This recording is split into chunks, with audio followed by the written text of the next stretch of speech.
अस्सलामुअलैकुम। क्या आप जानते हैं कि हर जहाज के राइट विंग पर हमेशा ग्रीन लाइट और लेफ्ट विंग पर हमेशा रेड लाइट को ही क्यों इंस्टॉल किया जाता है? और इस वीडियो में आप मजीद जानेंगे कि दुनिया का एक मुल्क ऐसा भी है जिसने गुज़श्ता 200 साल से किसी भी मुल्क से जंग नहीं लड़ी। या फिर क्या आप एक ऐसे अनोखे इंसान के बारे में जानते हैं जो अपने जिस्म में वाईफाई सिग्नल रिसीव कर सकता है? आज की वीडियो में आप ऐसे ही हैरान कर देने वाले इनक्रेडिबल इंटरेस्टिंग फैक्ट्स के बारे में जानने वाले हैं। मैं हूं हम्माद सादिक और आप देख रहे हैं रियलिटी फैक्ट्स। वीडियो शुरू करने से पहले नए आने वाले दोस्तों से गुजारिश है वो हमारे चैनल को सब्सक्राइब कर लें और बेल आइकॉन से नोटिफिकेशन फॉर ऑल पर क्लिक कर लें ताकि हमारी नई आने वाली हर वीडियो आपको फौरन मिल जाए। तो चलते हैं आज के दिलचस्प सफर की तरफ। फैक्ट नंबर 1, आजकल जदीद मोबाइल फोन्स में वाईफाई टेक्नोलॉजी की सहूलत मुहैया की जाती है, लेकिन एक बरतानवी आदमी ने अपने जिस्म में ही ये सलाहियत पैदा कर ली। वो वाईफाई सिग्नल रिसीव कर सकता है ना हैरानगी वाली बात। उसके पीछे की कहानी कुछ यूं है। इस आदमी को 20 साल की उम्र में समात की कमजोरी का मसला दरपेश हो गया और रफ्ता रफ्ता उसकी कुव्वत समात खत्म होने लगी। इस मसले के हल के लिए उसके कान में कुव्वत समात बेहतर बनाने वाला आला लगाया गया और चूंकि वो साइंस में खुसूसी दिलचस्पी रखता था इसलिए उसने फैंटम टेरेंस नामी आले को वाईफाई सिग्नल रिसीव करने की सलाहियत से भी नवाजा।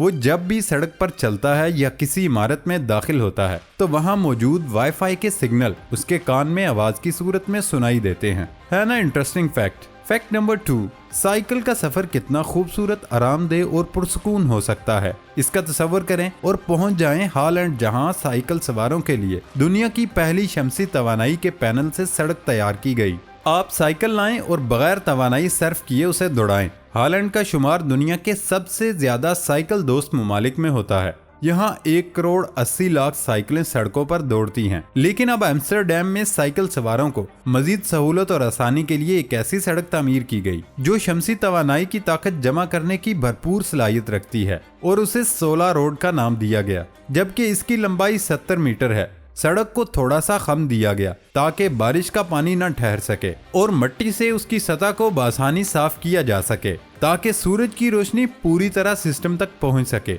रिसर्चर्स का कहना था कि ये सड़क माहौल दोस्त है, इसकी बदौलत आलूदगी में भी कमी आएगी। यहाँ एक दिन में 2000 साइकिल सवार सफर करेंगे और अगर ये तजर्बा कामयाब रहा तो ऐसी ही लेंस बाइक्स के लिए भी तामीर की जाएंगी। जबकि साइकिल सवारों का कहना था उन्हें यहाँ साइकिल का सफर इंतहाई शानदार और आरामदेह लगा।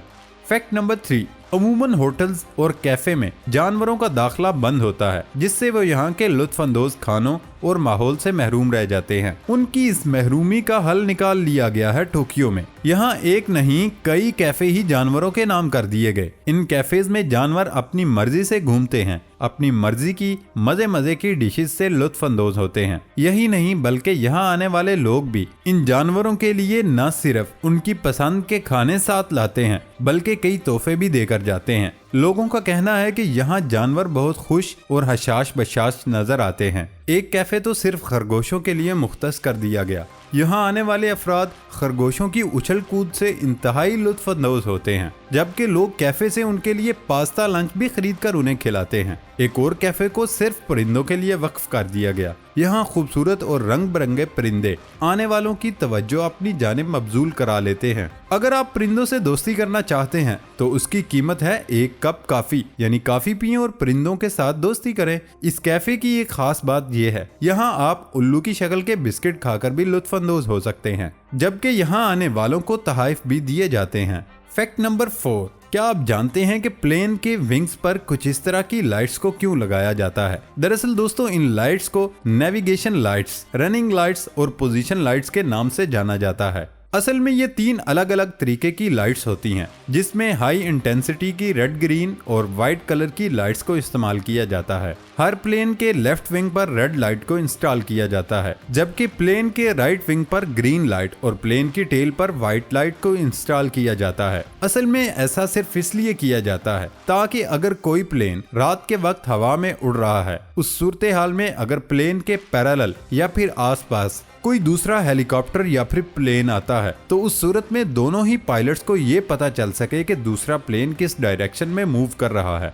मिसाल के तौर पर एक हेलीकॉप्टर हवा में उड़ रहा है जिसको अपने पैरेलल रेड और वाइट कलर की लाइट एक ही वक्त में ब्लिंक होती नजर आती है। इसका मतलब यह है कि इसकी बगल से उड़ रहा प्लेन उसी हेलीकॉप्टर की डायरेक्शन में आगे की तरफ बढ़ते हुए उसको ओवरटेक कर रहा है। लेकिन अगर इस हेलीकॉप्टर के पायलट को इस प्लेन की ग्रीन और व्हाइट लाइट एक ही कतार में ब्लिंक होती हुई दिखाई देती है, उसका मतलब यह है कि वो प्लेन हेलीकॉप्टर से ऑपोजिट डायरेक्शन से उड़ते हुए उसकी बगल से उसे क्रॉस कर रहा है। अगर किसी भी पायलट को एक ही वक्त में रेड और ग्रीन लाइट्स नजर आती हैं, तो उसका मतलब है कि वो प्लेन उसी की डायरेक्शन में आगे की तरफ बढ़ रहा है और उसको अपने हेलीकॉप्टर को ऊपर या नीचे ले जाना होगा। तो दोस्तों, अगर किसी भी हेलीकॉप्टर के पायलट को सिर्फ व्हाइट लाइट ही नजर आती है, तो उसका मतलब ये होता है वो प्लेन हेलीकॉप्टर के रास्ते को क्रॉस करके उसे दूर जा रहा है। और ये कुछ बेसिक सिग्नल्स होते हैं जिसकी वजह से रात में फ्लाई करते हुए पायलट को दूसरे प्लेन या हेलीकॉप्टर की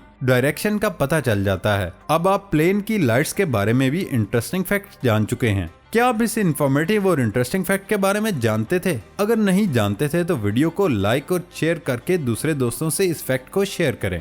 फैक्ट नंबर 5, दुनिया के मुख्तलिफ ममालिक में बसने वाले लोग मुख्तलिफ रिवायात और इक़दार के पेश नज़र अपने अपने त्यौहार का इनेकाद करते हैं, जो दुनिया में उन ममालिक की पहचान का बायस भी होती है। लेकिन आज हम आपको जापान के ऐसे मुनफरिद त्यौहार के बारे में बताएंगे जिसमें वहाँ के मुकामी लोग एक खास पहाड़ पर हर साल आग लगाते हैं। जापान के खास पहाड़ पर हर साल जनवरी के आखिरी हफ्ते में मुकामी लोगों की जानिब से आतिशज़दगी का मुजाहिरा किया जाता है। किसी को भी ये बात मालूम नहीं कि जापान के सूबे नारा में हर साल एक 342 मीटर ऊंची पहाड़ी को जलाने की रिवायत का आगाज कहां से हुआ। लेकिन कुछ लोगों का कहना है इस रिवायत का आगाज 1 सदी पहले हुआ था, जबकि कुछ लोगों का मानना है इसका आगाज 2 मंदिरों के दरमियान तनाज़े के बाद हुआ था। इस रिवायत के हवाले से लोगों ने अपनी अपनी कहानियां बताई, लेकिन आज ये दुनिया भर के सयाहों के लिए एक अनोखे फेस्टिवल की जगह बन चुकी है। इस फेस्टिवल में मुकामी लोग शाम के वक्त पहाड़ी पर एक बड़ी सी आग दहकाते हैं और साथ ही आतिशबाजी भी करते हैं।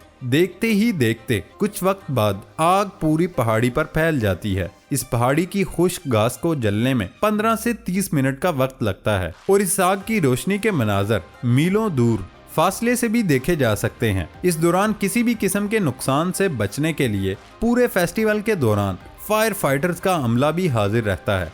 फैक्ट नंबर 6, अब तक LED बल्ब को सिर्फ बिजली की बचत के हवाले से फायदेमंद करार दिया, लेकिन एक रिसर्च में माहिरीन ने इन बल्ब से पहुंचने वाले एक नुकसान और तकलीफ के बारे में भी इंकशाफ किया। इस नए इंकशाफ में कहा गया कि LED बल्ब की बेपनाह टिमटमाने के बायस लोगों में सर दर्द की शिकायत आम होती है। माहिरीन ने अपनी एक रिसर्च की जिसमें कहा गया सिर्फ 20 मिनट तक ही ये बल्ब जलाने से घर में बैठे लोगों का सर चकराने लग जाता है। माहिरीन ने कहा कि आमतौर पर ट्यूबलाइट्स टिमटमाहट के साथ 35% तक मदम हो जाती हैं, जबकि LED बल्ब 100% तक मदम हो जाते हैं। LED बल्ब की टिमटमाहट रिवायती बल्बों के मुकाबले में ज्यादा मजबूत होती है। यही वजह है कि जिन अफराद की आंखों को टिमटमाहट बर्दाश्त नहीं होती, उनके सर में दर्द होना शुरू हो जाता है और चक्कर आने लगते हैं। माहिरीन के मुताबिक ये LED बल्ब फी सेकंड 400 मरतबा टिमटमाते हैं और यूं सर में दर्द का इम्कान बढ़ जाता है।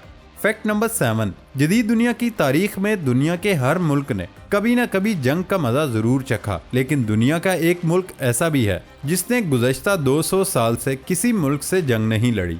ये है स्वीडन। आखिरी बार इस मुल्क ने 1814 में नॉर्वे के साथ जंग लड़ी थी, जो 14 अगस्त 1814 को खत्म हुई। लेकिन उसके बाद स्वीडन ने किसी भी जंग में हिस्सा न लिया। पहली और दूसरी जंगे अजीम में यूरोप के तमाम मुल्क जंग में किसी न किसी तरह शामिल हुए, लेकिन स्वीडन वो वाहिद मुल्क था जिसने किसी भी किस्म की जंग में शामिल होने से मुसलसल इनकार किया। ये बात नहीं कि स्वीडन के पास फौज या जंगी साजो सामान की कमी है, बल्कि इस मुल्क से अक़वाम मुत्तहिदा के अमन दस्तों में बढ़ चढ़ का हिस्सा लिया, लेकिन किसी भी किस्म की मुहिम जोई से हमेशा इज्तनाब किया। स्वीडन के वजीर खारजा का कहना था कि उनके मुल्क ने हमेशा अमन को तरजीह दी, यही अमल आगे बढ़ाया जाएगा। दोस्तों, ये था हमारा आज का सफर। नई वीडियो आने तक इजाजत दें।